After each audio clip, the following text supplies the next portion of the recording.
I'm Neil Blumenthal. I love glasses. And if you asked me when I was 10 years old what I would be doing my entire life, I probably wouldn't have said anything related to glasses. I actually grew up here in New York City, went to school in Boston, studied international relations and history, was one of those guys that wanted to change the world, maybe join the State Department. Couldn't figure out exactly what I wanted to do. Do what you do when you don't know what you're going to do, continue school. So went over to Europe, did some coursework in the Netherlands on negotiation and conflict resolution. I thought maybe if I dedicated my life to helping people not fight wars, that would be a good thing.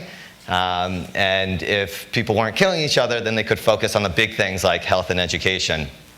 Returned back to New York, worked at a think tank that developed policies for deadly conflict, and realized, that really wasn't for me. I wanted to do something where I had direct impact versus coming up with ideas that power brokers had to implement in order to affect change. In trying to figure out what I wanted to do, I met this eye doctor, and he had this really powerful idea. And it was to train low-income women to start their own businesses selling glasses to people in their communities.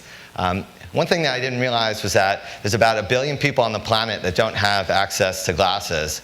And I found that incredibly frustrating and crazy. Right? It's been about 800 years since the invention of glasses. And we as a species are failing if about 15% of us don't have access to this very simple product. And when he mentioned the solution to actually empower people to start their own businesses, to give eye exams and sell glasses, I was like, this is a powerful idea. For one thing, you're creating jobs, and in particular for women. And when women have access to capital, most research shows that they use it on the health and education of their children, where I guess us guys tend to shrink it away. By selling glasses, you're giving people the ability to see in order to learn and to work and be productive members of their community.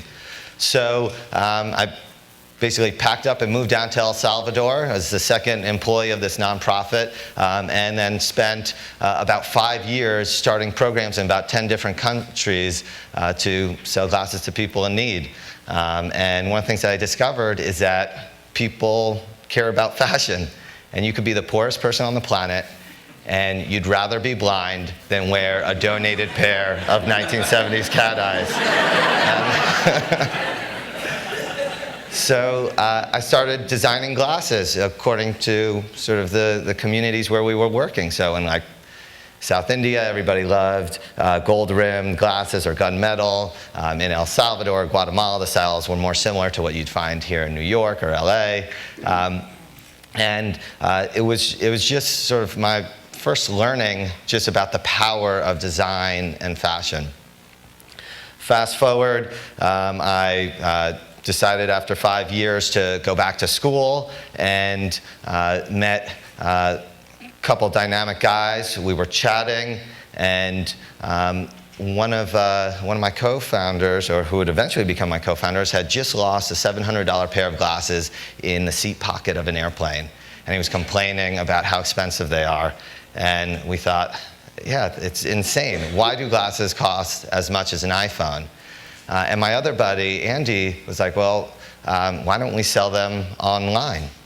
We had seen Blue Nile sell engagement rings. We had seen diapers.com sell diapers, Zappos sell shoes. We figured that there was an opportunity here.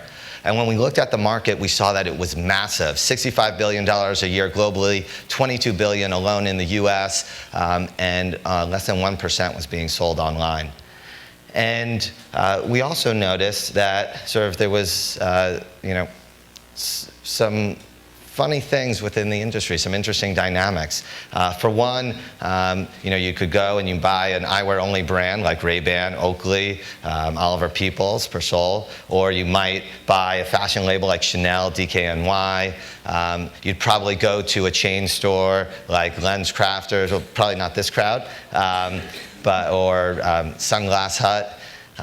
and you may use your insurance. IMED just happens to be the second largest vision insurance company in the world. We discovered that all of these companies are owned by one company, Luxottica. And we thought that this now made sense why glasses were so expensive. And we thought, what if we could sort of build our own brand, sell it direct to consumers online for a fraction of the cost? And in the process, we'd hopefully transform the optical industry and transfer billions of dollars from these big companies to normal people. And in the process, also demonstrate that companies could scale, could be profitable, and do good in the world without charging a premium for it. And we thought that that was a really powerful idea. Anybody think that that's a good thing? Good thing? Awesome.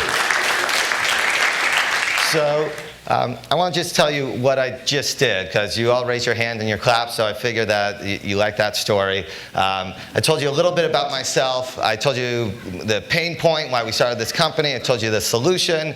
I had a bad guy that we want to go up against, and told you about sort of the big goals. And everybody wants to be doing something that's mission related, that's going to have a massive impact. Well, once we had that narrative, we were able to tell the world, to go to GQ, go to Vogue, and everybody sort of wanted to learn more about this story. So there were so many dynamics to it, but it all came together with this compelling narrative. We launched in February to features in Vogue and GQ, February 2010, and the company shot off like a rocket ship. We hit our first year sales targets in 3 weeks. It was complete mayhem. Sold out of our top 15 styles in 4 weeks. I would spend all night answering the phones, responding to emails, and it was exhilarating, but we underestimated demand a bit. But I think it really goes it goes to talk about sort of the power of narrative and storytelling. And I know that there's a lot of people in the audience here that are far better storytellers than me. But it's just, when I look back to why we've had so much success over the last 3 years, it really is that we try and tell stories, because that's how humans relate to one another. And even though we live in a bunch of different worlds, we live in sort of the tech startup world. In particular, we live in fashion, we live in social enterprise, we live in retail. I'll get to that a little bit. But in particular, the tech world, I think sometimes we forget that human beings connect over storytelling. And it's sort of the oldest true form of communication and connection building. You can have the best social network on the planet, but if there are no stories to tell, those networks are pretty worthless.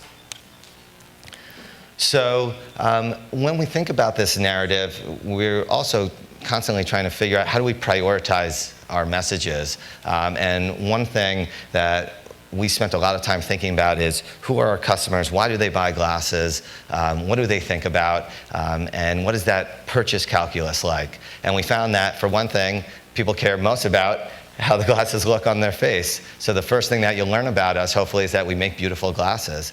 The second thing they care about is the price. So hopefully the second thing you learn about us is that they start at $95.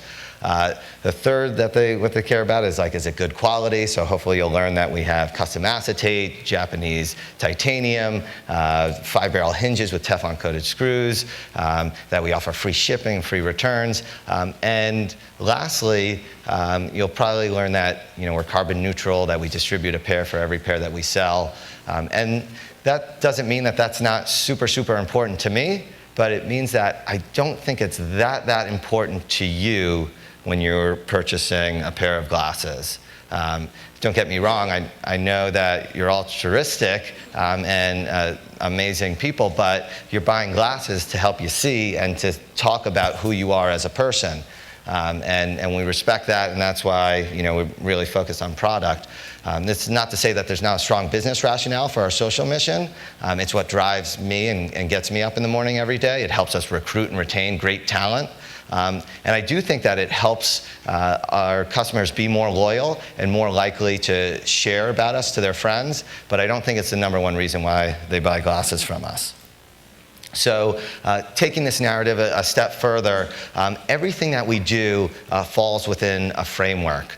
And I'll get to that framework in a second. Hopefully you'll see some themes here. But when we launched, when we did our first fashion presentation, we had a choice. We could either sort of go to the tents in Lincoln Center, we could go to Milk Studios.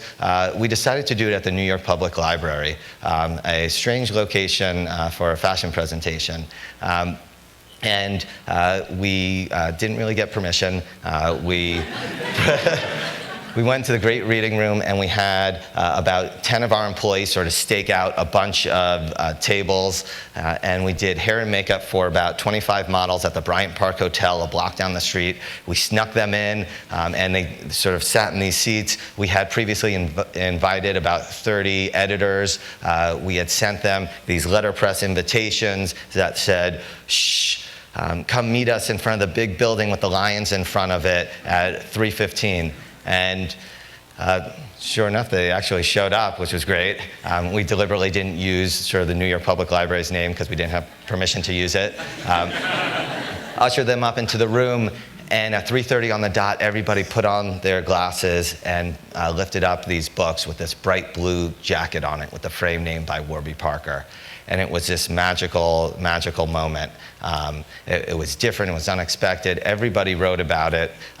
And most importantly, it was true to who we were, because at the New York Public Library is where we discovered the two early Jack Kerouac characters, Warby Pepper and Zag Parker, for which Warby Parker is named. I have a bunch of examples of this, but one of the things that we've been trying to do is, as a company, we try and be super transparent with each other, and we recognize that sort of the more that we share, the more that we sort of trust one another. It's sort of like the basics of human nature, right? The more you gain trust by giving it away, the more vulnerable you are, the deeper relationships that you can build. So in one of the discussions in our design department, one of our designers was talking about how he builds an infographic every year, sort of mapping out sort of his past year's life. And we were like, that's a brilliant idea. What if we were to do the same for us? We'll do an annual report. We'll put it out to our fans and on Facebook. We'll give it to our customers, figure maybe they'd be interested in this journey that we're on. Sure enough, we made it. It included stats like what beer we drink during happy hour, what are the busiest call volume days during the week, what are the most common keyword misspellings like Warby Parker, or I don't know what's on people's minds, but I guess you can use glasses in a bunch of different ways. And we shared this annual report, and it led to our 3 highest consecutive days of sales. Again, something that we just wanted to share to build relationships with our customers ended up being this amazing marketing tool. We did it again this last year, and we discovered one of our employees actually had held Michael Jackson's baby, which was pretty cool. She's now a hero. And we just, continue to figure out how can we tell our story in as many different ways as possible. So right now, we've recently bought an old yellow school bus, ripped out the seats, redid the interior, actually spent about 10 times what it cost on the bus on the interior. This guy that designs yachts did it, so we have like oak shelves. It's beautiful. It's now in San Francisco. It's been traveling across the country, 6 different cities over the last about 6 months. And of course it makes sense because there's that tie between vision and learning, what goes back to us being students when we launched the company. When you buy a pair of glasses, it comes in a brown paper bag, and it's sort of the Warby Parker class trip. We recently sort of started using Twitter to communicate with our customers and answer customer service questions, because people are tweeting them at us. And one of the challenges is that it's hard to answer a question in 140 characters. So out of necessity, we started videotaping some answers and tweeting the link to folks. Well, we thought that these videos maybe get watched once or twice by the people that are actually are actually trying to get their question answered. But what happened is that they shared it with a bunch of their friends, and on average, these videos are being viewed 80 times, which is just insane when you think about that it's the equivalent of like a frequently asked question. And most recently, actually, as of today, we just launched our flagship store. And this is something that we are just so excited about. It's in Soho on Green Street between Prince and Houston. It's modeled after a great library. Again, going back to sort of our history, my favorite part is we have these ladders from the Putnam Ladder Company that was formed in 1901. But it should be a place where you walk in and you really get a sense of who we are and what we stand for. We have 14 different independent publishers that we're featuring, where you can actually buy books along with your glasses. So it's just a much, much different experience than typically when you'd buy a pair of glasses, because typically you go in, an optical shop might have 1,000 different options. Even though we have a lot of glasses here, we still have less than 300 options to choose from. And the glasses are accessible. You can touch them, you can put them on your face, you can play with them. Very different than having glasses sort of behind the counter, out of reach. So what do all these things have in common? They all sort of go through this threshold. The first screen is it authentic to who we are? But then sort of that aspects of that authenticity is like, is it fun? Is this something that we want to do and that other people might enjoy? One of our core values is to actually inject fun and quirkiness into everything that we do. Is it interesting? Is this something that is worth doing? Do people want to talk about it at dinner? Is it viral? Facebook has this saying, do I care, do I share? And I think that's sort of pretty smart, because is this worthy of a dinner time tidbit?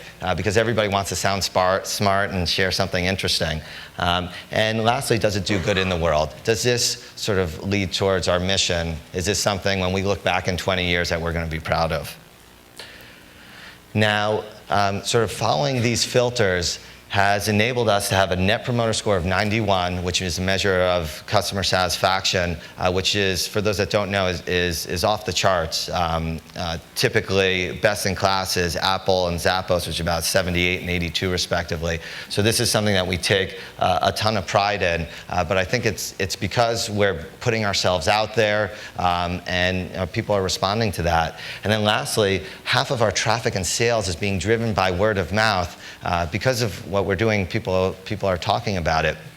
So if I could leave you with any thought or any learnings from us, it's really think about what that narrative is, spend time sort of crafting it, and then sort of allow yourself to be vulnerable and put yourself out there and be sort of treat your customers just as you would treat sort of your best friend or your soulmate. So thank you very much for your time. I appreciate it.